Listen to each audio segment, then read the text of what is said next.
ایک نوجوان بادشاہ جب ایک سلطنت کا مالک بنا تو اس نے سلطنت میں کوئی سکون نہ پایا۔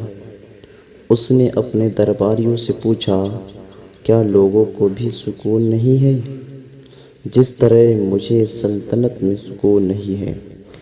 چیلوں نے عرض کیا، ایسا نہیں ہے، بلکہ لوگ حق پر قائم اور پرسکون ہیں۔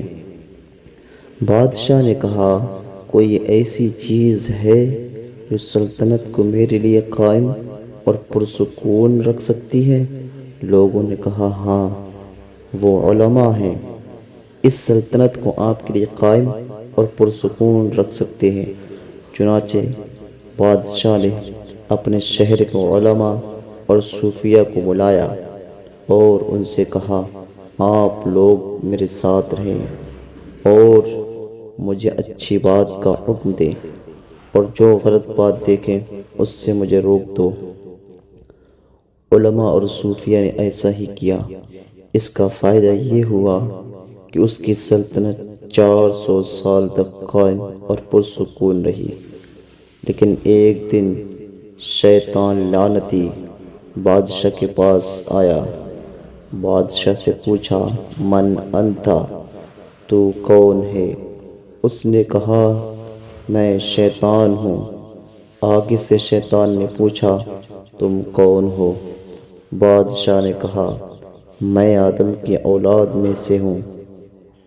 شیطان نے کہا، اگر تم آدم کی اولاد میں سے ہوتے تو دوسرے لوگوں کی طرح کب کے مر گئے ہوتے۔ تم تو خدا ہو اور لوگوں کو اپنی پوجا کی دعوت دو۔ شیطان کی یہ شرارت بادشاہ پر اثر کر گئی۔ چنانچہ اس نے منبر پر چڑھ کر کہا، اے لوگو، میں تم سے ایک بات چھپا کر رکھتا تھا، اب میں اس کو ظاہر کر رہا ہوں۔ میں 400 سال سے تمہارا بادشاہ ہوں، اور اگر میں آدم کی اولاد سے ہوتا تو اسی طرح مر گیا ہوتا جس طرح دوسرے لوگ مر گئے ہیں۔ میں تو تمہارا خدا ہوں اور تم میری پوجا کرو۔ اللہ تعالیٰ نے اس زمانے کے نبی کو وحی بھیجی کہ اس کو بتاؤ کہ جب تک وہ حق پر قائم رہا، میں نے اس کی سلطنت کو سلامت رکھا، اور جب وہ میری نافرمانی کرنے لگ گیا تو مجھے اپنی عزت اور جلال کی قسم ہے کہ میں اس بادشاہ پر بخت نصر جیسے ظالم بادشاہ کو مسلط کر دوں گا۔ چنانچہ بخت نصر نے اس پر حملہ کیا اور اس کو قتل کر کے اس کے خزانوں سے 70 کشتیاں سونے کی حاصل کی۔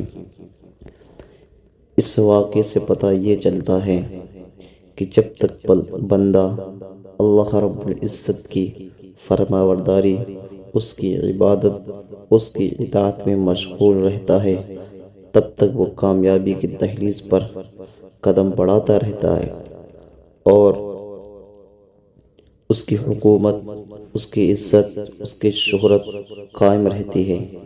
لیکن جب اللہ کی نافرمانی کرنے لگتا ہے تو اللہ رب العزت ان پر ظالم بادشاہوں کو مسلط کر دیتا ہے۔